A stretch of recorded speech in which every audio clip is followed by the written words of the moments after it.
All right, I want to thank TJ for her call, and Francie Hunt's my guest. We promised we'd get right to that and some of the issues that she brought up about the babies. You know, a lot of pro-life people and those who oppose the idea of abortion and really support these legislative bans that are taking place. They're saying all the talk about women's rights, what about the babies? Mm-hmm. What about the babies? Right. And obviously there are a lot of people who have very strong Christian values and other religious values, and they feel very strongly about it. Yeah, and I really love that question, TJ. I think that is such an important and compassionate point to raise.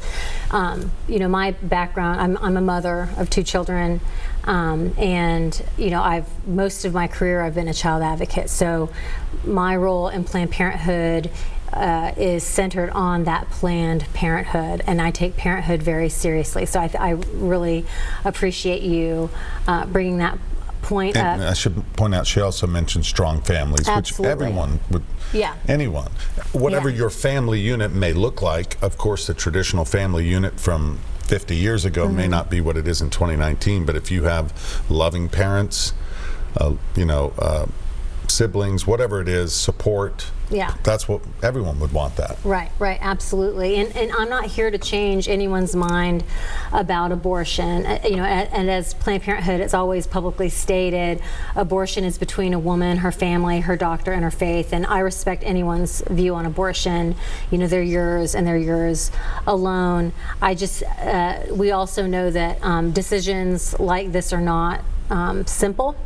And, you know, I think that when we look at making sure that we can have young people grow up into their fullest potential, it's very complex, and making sure that we have all of the things that young children need to thrive. And I would love to be able to get out of the heat of like the abortion debate and really hunker down on the things that we know young people need, like really great public education, excellent access to high quality health care, you know, vibrant neighborhoods, secure families, all of those things. You know, and I think, you know, as someone who, you know, has had an abortion and has had a miscarriage, and so, you know, I understand that grieving process, and I've had 2 children. I feel very well grounded in being able to see the complexity of what it means to bring life into this world, and you know, I know that most women who have had abortions, I mean, this is something that's been found over and over again in many different studies. Most women don't regret their abortions, and so I think that that's just one facet to a large range of options that women have to weigh in order to know what's right for their lives and for their children. And the other point I want to make is most people that have abortions already have children. Let's go to Rich up next. Hi, Rich. Rich, go ahead. Nope. All right, let's end that. Let's try Jerry. Jerry, you there? Jerry on line 4, you're up. Hello. Hi, go ahead, Jerry, real quick with your question for our next break.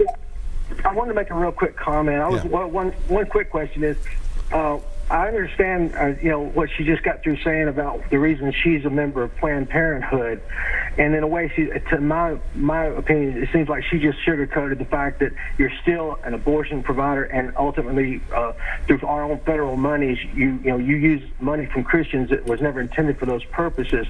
And as far as having compassion, you know, everybody understands the visceral reaction anyone would have to rape or incest or a mother's health. We understand that. But she seems to have so much knowledge of statistics. Can you tell me 1 out of 1,000 abortions, how many are attributed to rape, incest, or the mother's health, and how many are attributed to simply a matter of unfortunate convenience as a method of too late birth control? All right. Because this country, you know, you either believe in God or you don't. You can be pragmatic like an insect and throw your logic left and right. Just because a child might be poor, I was poor my whole life, and I thank God I was the youngest of 6 that my mother didn't abort me. You know, that is such a straw man argument. And also, are you going to give equal time to people who are pro-life on this program? Because it's coming across as being nothing more than promoting abortion. Okay, Jerry, I appreciate you calling in, and certainly we will look to get another side. We're open to everybody. We welcome guests from all over the place with differing opinions, and we want to be as balanced as we can. With that, we have to take a break, and we will let Francie respond when we come back. More Open Line after this.